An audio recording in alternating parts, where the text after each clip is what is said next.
thought that was BS. Didn't work. But, you know, their lives seem to be working pretty well. They got money. They're on TV. I'm not. He wanted to be a playwright. He'd written 2 plays. They failed miserably. His wife said, get a real job. We have a kid coming. And he was running a karate studio, and he was miserable. And so what he did was he said, I'm going to buy an audio program. The audio program sold for $149.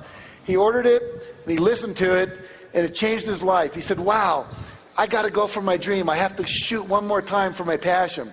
So he quit his job as the karate studio, and he said, I'm going to write one more screenplay or one more play. And he wrote a screenplay, and it was about a movie, kind of James Bond, you know, Russians versus Americans. He took it to California, and the day he went there, the Berlin Wall fell, and everyone said, we just don't want a Cold War movie anymore for a while because the Berlin Wall just fell down. Context isn't right.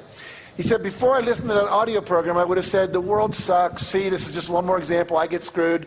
He said, but the truth is, I realized I had just made a decision where I picked a topic that wasn't timeless. And then I said, okay, what's a timeless topic that nothing that changes in the world can change it? And he said, love, love, love. Everyone loves love. Doesn't matter what happens in the world about love.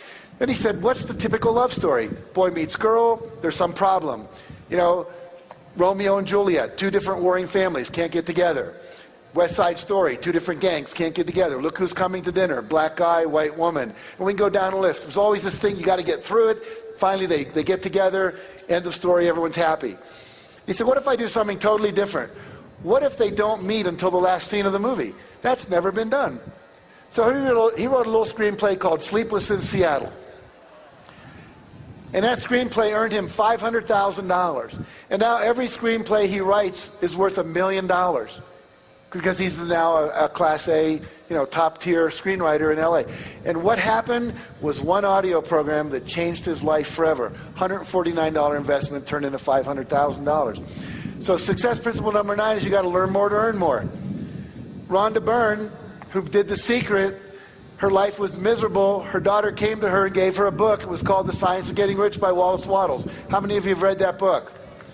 You'll hear Bob Proctor talk about that tremendously tomorrow. It's the book that changed his life. It's a book that later I read after Think and Grow Rich and other books that changed my life. She reads this book. She gets so excited about it. She says, why doesn't everyone know this? She goes out and she spends, I think she bought 300 books over the course of about 4 months. She read 300 books on law of attraction, science of success. Her investment was probably close to $1,000. Maybe more, a couple thousand, $3,000. Now she goes and she makes a movie called The Secret, and what happens is that movie costs $3 million to make. They've sold over 3 million copies.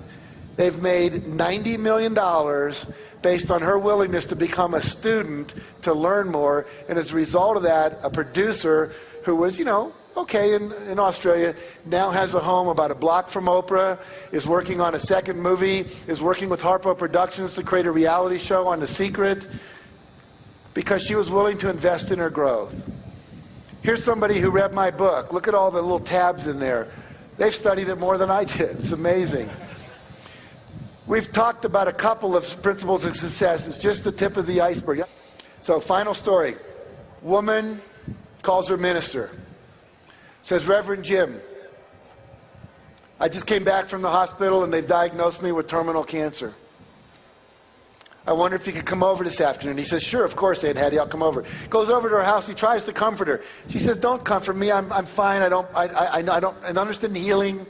I just want to plan my funeral. Would you help me plan my funeral? And he says, of course, I'll help you plan your funeral. She says, I want to be buried in this dress. I want this hymn sung. I want these kind of flowers. I want a memory card that you give to all the people that came. I want my picture on it. This is my favorite poem. I'd like that on it. And she went on all the things she wanted. And then she said, I want to be buried with my family Bible in my left hand and a fork in my right hand. He says, well, I understand the Bible, and Hattie, you're a very religious person, but why the fork? He says, whenever we have a church social and they're coming by to collect the plates after we've had a dinner down in the basement of the church, whenever there's going to be a really great dessert, something like apple pie or cherry pie or peach cobbler or chocolate cake, they always say, keep your fork. And whenever they say, keep your fork, I know we're going to have a really great dessert. So they're going to come by my casket and they're going to look in. And they're going to go, Reverend Jim, I understand the Bible. Aunt Hattie was very religious, but why the fork? Just look him in the eye and say, Aunt Hattie knew the best was still yet to come. And so for all of you, if you take these principles that you're learning here from all the different teachers, not just mine, but all of them, this whole 3 days becomes like a total gestalt. Everything I would have said that I didn't, someone else is going to say. You're going to get the full package. But if you'll go back and put them into practice, and if you take the things I have, and if they're attracted to you, or you're attracted to them, put them into practice. Do the work. Because there is some time to put in. And if it feels good and it's fun, continue to do it. If it's not, don't. If you put the work in, you keep your consciousness clear, and you think the thoughts, you create a vibrational match, I promise you, for each and every one of you, the best is still yet to come. Thank you. Have a great life. It's been a pleasure and honor to speak to you. Thank you very much.